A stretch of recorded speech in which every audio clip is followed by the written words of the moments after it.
ಒಂದು ಭವಿಷ್ಯತ್ತಿಗಾಗಿ. ಅದಕ್ಕಾಗಿ ಈ ಹೋರಾಟ ಮಾಡ್ಬೇಕಪ್ಪ ಅಂತಂದ್ರೆ ತುಂಬಾ ನಿಮ್ಗೆಲ್ಲ ಗೊತ್ತಿದೆ, ಯಾರು ಏನ್ ಮಾಡಿದ್ರು, ಎಷ್ಟು ಕಷ್ಟ ಪಟ್ಟರು. ನಾವೆಲ್ಲೂ ಕೂಡ ಇವತ್ತು ಇಲ್ಲಿ ಬಂದಿದ್ದೀವಪ್ಪ ಅಂತಂದ್ರೆ ನಮ್ಮ ಒಂದು ಹೋರಾಟ ಯಶಸ್ವಿಯಾಗಿದೆ. ಅದಕ್ಕಾಗಿ ತಾವೆಲ್ಲೂ ಕೂಡ ವಿದ್ಯಾರ್ಥಿಗಳಾಗಿದ್ರಿಂದ ಇವತ್ತು ತುಂಬಾ ಜನಸಂಖ್ಯೆಯಿಂದ ನಾವು ಇವತ್ತು ಇಲ್ಲಿ ಬೀದಿಯಲ್ಲಿ ಕುತ್ಕೊಂಡಿದೀವಲ್ಲ, ಅದಕ್ಕೆ ಯಾವತ್ತೂ ಅಹಿತಕರ ಘಟನೆ ನಡೀಬಾರ್ದು.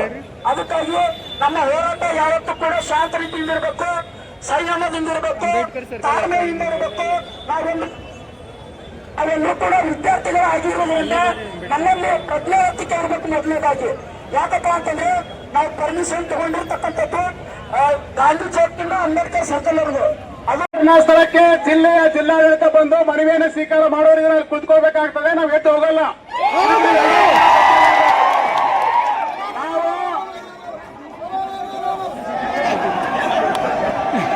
ಒಂದು ಬೇಕೇ ಬೇಕು, ಬೇಕೇ ಬೇಕು ಬಂಧುಗಳೇ. ಈಗ ನಮ್ಮ ಬೇಡಿಕೆಯನ್ನು ಉದ್ದೇಶಿಸಿ ನಮ್ಮ ಹಿರಿಯ ಹೋರಾಟಗಾರರು ಎಐಡಿಎ ರಾಜ್ಯ ಸಂಚಾಲಕರಾಗಿರ್ತಕ್ಕಂಥ ನಮ್ಮ ಸಿದ್ಧಲಿಂಗ ಬಾಗೇವಾಡಿ ಸರ್ ಅವರು ಮಾತನಾಡಿದ್ದಾರೆ ವೇದಿಕೆಯನ್ನು ಉದ್ದೇಶಿಸಿ.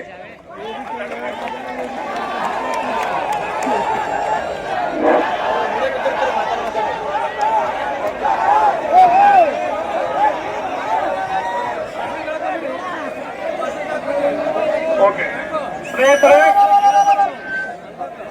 ಸ್ನೇಹಿತರೆ, ಮೊಟ್ಟ ಮೊದಲಿಗೆ ಏನು ಬಿಜಾಪುರದಲ್ಲಿ ಒಂದು ಐತಿಹಾಸಿಕ ನಿರುದ್ಯೋಗಿ ಯುವಜನರ ಬೃಹತ್ ಪ್ರತಿಭಟನಾ ಮೆರವಣಿಗೆಯಲ್ಲಿ ಆಗಮಿಸಿರ್ತಕ್ಕಂಥ ಎಲ್ಲರಿಗೂ ಮೊಟ್ಟ ಮೊದಲಿಗೆ